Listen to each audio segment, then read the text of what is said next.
Hey guys, what's up? The patch notes for patch 7.01 have been released, and with that we're getting a whole ton of job balance changes, as well as the release of the normal raid tier. The first thing is that Chronicles of a New Era quests have been added, starting with the quest A New Challenger Appears, which is going to be starting by talking to the Stylus Stranger in Solution 9. There's been brand new Orchestrion roles added for housing, as well as new Triple Triad cards for the Gold Saucer. Now we're going to get into the balance changes, and we are going to be starting off with the Paladin, with Total Eclipse and Prominence getting increased enmity added to their Total Eclipse and Prominence abilities. For Warrior, we're looking to increased enmity from Overpower and Mithril Tempest, which is their AoE abilities obviously, and then we're looking at, I don't want to call it a nerf, but I think the developers are making their intention more clear with this. Primal Rend, now instead of having 30 seconds to cast Primal Rend, you're going to have it down to 20 seconds, so it's going to kind of force you to use Primal Rend earlier. I don't really want to call that a nerf, but it's making it a little bit less flexible. It's more telling you what they intended you to do with it. And then Primal Ruination is having a slight potency boost from 740 to 780, like really slight. Dark Knight is getting Unleash, Stalwart Soul getting their enmity increased, as well as Shadow Stride, which is very interesting because damage was removed from their gap closer, but they're adding enmity onto their gap closer, so they still want you to get the aggro, but they don't want you to have to use it during your opener windows. And really the same deal for Gunbreaker.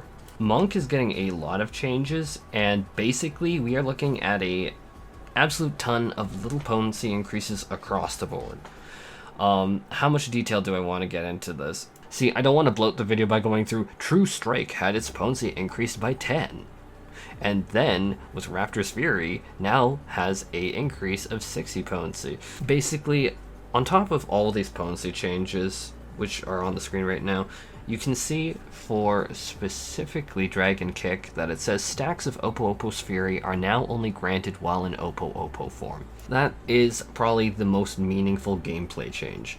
I don't know how to feel about this, so I'll let you guys talk about that. Monk mains, I know a lot of unhappy Monk mains right now that I don't think a damage buff is going to help them feel better. For Samurai, Samurai is getting, I don't want to call it buff, but it is a buff, but I would rather call it quality of life, where their cast time of their Tendo Setsugeka and Tendo Keishi Setsugeka abilities, which are new bursty abilities, has been reduced from 3.2 to 2.5 seconds. It'll just probably make them feel better when flowing, or rather make them flow better. It'll make the rotation feel better. Viper, this is not okay, so range was increased. So what was all this talk about the busyness of the Viper changes and them talking about positionals being removed?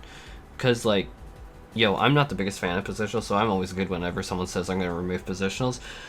And so I was genuinely worried that they were going to make it slower, they were going to start adding longer spaces to get the double weaves in, for instance. Anyone who's played Viper knows that we kind of piano key. It's just range changes. I really don't know what to think on this. I expected something different here. Black Mage is getting Umbral Soul at level 35. I still think that Black Mage could probably use it earlier, if I'm really honest, with Thaumaturge at level earlier levels, but you know what? It's good to see it at lower level 35. I mean, it'll still kind of suck for brand new players to pick up Thaumaturge, but it's earlier than 76, so don't look a gift horse in the mouth, I guess. Red Mage is getting quality of life change, where Manification effect duration has been increased from 15 to 30 seconds, so doubling that, so that is going to be really, really nice, just a little bit more comfy. Astrologian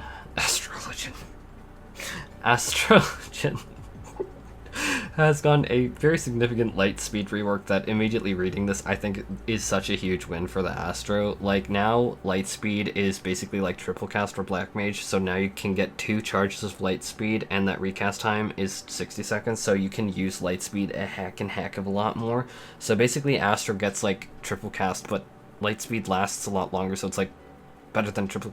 I like this ability, that's nice. And then with the card system for the draw abilities, obviously lining things up into 60-second burst cycles is very important, and so this 5 seconds to someone who's not familiar with that concept will seem like, wait, what the heck? Like, is 5 seconds really going to make a big difference? Yeah, it's going to make a big difference because it's going to allow you to preset your cards, and then when everyone has their, like, 60-second, or I guess, like, 2-minute burst every 2 minutes, it's going to, like, line up easier, so that's definitely a welcome change. And then Astro is getting a... sometimes I see the potency changes and I don't really get it. On Macrocosmos, which is a 2-minute cooldown ability, they're getting 20 more potency of damage. Bros, sometimes I look at the potency changes and I'm like, but why? Is this really gonna tilt the Astro's damage that much? I will leave. Maybe? Now what's really interesting for Monk is that they didn't have this actually listed in the Monk changes, and I can't re-record because people want this out fast. But Monk is getting more changes. Now, yo, I'll let the Monk mains decide what they think about this. I ain't gonna comment on it, but they're saying maximum stacks of Raptor's Fury has been reduced from 2 to 1. And that maximum stacks of Curl's Fury have been reduced from 3 to 2. And that the Beast Chakra gauge has been adjusted in accordance with that. I'm going to leave that to you guys to talk on that, because I did level Monk as my first one that I took through MSQ, and I did enjoy my time on it, although I'll leave it to you guys to talk. There has been the brand new raid series, the Arcadian, that has been added, and so you can basically go in and do it kind of like any normal raid tier. Like, they go into a lot of details about, like, hey, here's how you get gear, and here's the tokens you can get, and save up tokens and stuff. Real talk, honest real talk with y'all. I'm not seeing anything in here that I want to dive into super big detail on. Like, if you have done any raid tier at all, like, this just looks like the same bread and butter stuff. Like, how many of you are going to be, like, clutching your pearls and gasping and going, oh my god, the body requires 4 pieces of the armor. Like, yeah.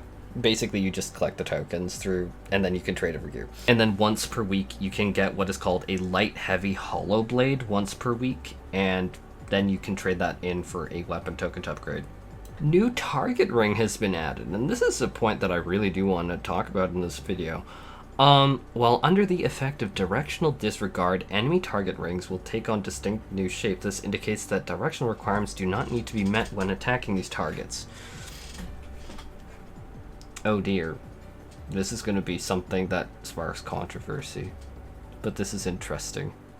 I'm kind of interested in, like, seeing how many people get mad over this and how many people are like, I don't know how to feel. Like, yo, I'm most likely going in on Warrior or Scholar, probably both. So I personally don't get impacted by this, but I'm curious to see what other people think. And now they are showing the raid set is what I presume this is, and oh my god, it is like... know what? I like this direction of some of this armor. Like, you combine this with, like, the crafted, like, I think it's called Gomphotarium set. Like, the developers are going a bit risque with armors, and I am hashtag sliving for it. Like Paris Hilton says, slang living. I'm definitely going to get someone mad at me about that. But with that, that is the end of this video. Let me know what you guys think in the comments. Take care.